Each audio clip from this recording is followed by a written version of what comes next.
what the heck?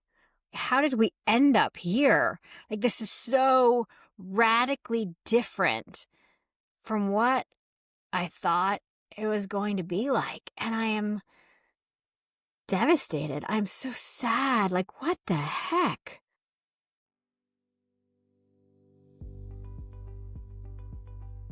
Welcome to Rising to Resilience, the podcast where we explore real stories of authentic struggle, strength, and ultimately hope and transformation. I'm Sharon Hujik, and I am convinced that resilience isn't just about bouncing back and white-knuckling it. It's about who we become in the process of going through really hard things. Each week we'll be exploring conversations with people who have faced devastatingly hard heartbreak, loss, unexpected challenges.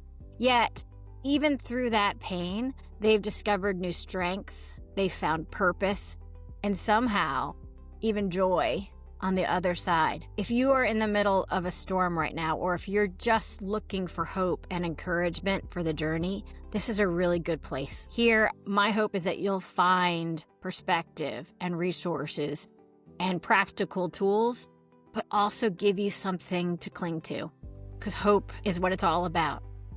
I'm glad you're here. Let's get started. Hey, this is episode 1 of the new podcast, Rising to Resilience. And at this point, I have had, 12, 15 conversations with different people who have gone through really hard stuff. And it is amazing to hear their stories. It's so profound to hear people's honesty and just authenticity. And what a privilege it is to be able to share those stories with you. And I'm really blessed and grateful that we live in such a time as this, that I can virtually sit down and have these incredibly interesting discussions with really, really interesting people, and have just the gift of connecting with folks, and then turn around and share them with you. So welcome. I'm glad you're here. And I think we have a lot to look forward to together. It's always a good place to start to introduce myself. I am a woman of faith. I'm a mom and a wife and a sister and a daughter. I grew up in the 80s and 90s. I bought into this idea that if you follow a certain formula or prescription, then life is going to turn out a certain way. You know, hard work, diligence, kind of morals, would lead to a certain end product. And I'm a high achiever. I went to an Ivy League school. I had a phenomenal corporate career.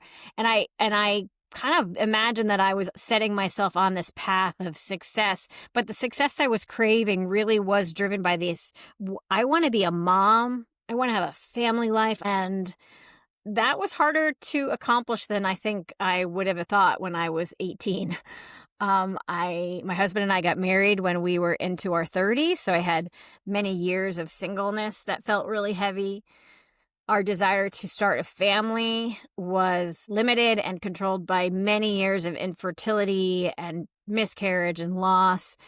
And after the birth of our oldest child, we decided to grow our family through adoption. And that's just hard. I can remember just, begging God, craving the family life that I had always dreamed of, this kind of fullness of this idea that I was longing for. Our children who joined our family through adoption, that part of our story was incredibly hard. And parenting kids from hard places, it is an overwhelmingly complex challenge. And I have to balance the tension between sharing too much of their story and sharing enough of my story. Depression, attachment disorders, emotional dysregulation, psychiatric treatment, long seasons of time when we couldn't live as a family anymore. And parenting and motherhood and advocacy and grief beyond anything I could comprehend. And it was so exhausting. It was so hard. It was so incomprehensible that this beautiful vision I had was so different from the reality of what I was walking in. And I think that grief, especially in motherhood, everything I was doing was a failure. Everything I wanted was crushed. And I found myself just thinking, how did this happen? This is just so not the life that I dreamed of. Tremendous grief, tremendous pain. And I found myself angry and resentful and bitter. And I hated that part of me. I hated the fact that I was just snarling and enraged and crying all the time. And I didn't know how to navigate through that. But I remember a moment where I said, I don't want to quit. I don't want to quit on my faith or my marriage, and I don't want to quit on my kids. But I have to decide, am I going to turn into an angry and bitter and resentful woman? Or can I be happy again? And it was this recognition that I could allow these hard things to crush me and live in resentment of that forever. Or I could take this crushing experience and I could somehow claw my way back into happiness and hope and joy. And that turning point, I can see it so clearly. Like, what did I do with that decision? And I think resilience is this really tough thing. Resilience, it's not just about getting through it. It can't just end by toughing it out or bouncing back. It genuinely, literally has to transform something.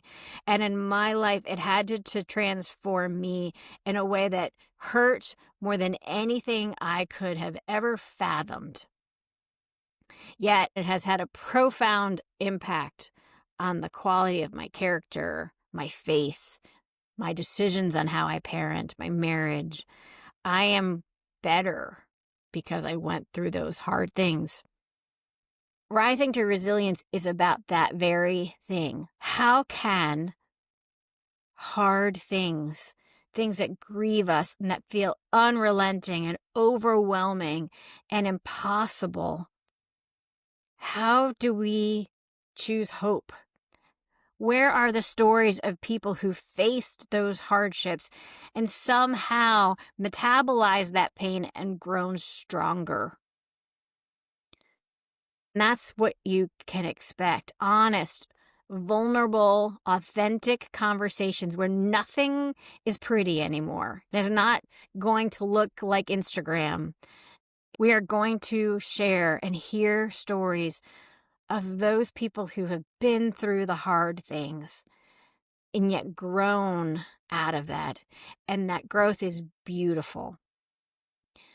I want you to know that you are not alone and that what has happened in your story and in your life, and maybe even just in this chapter, doesn't have to be the end.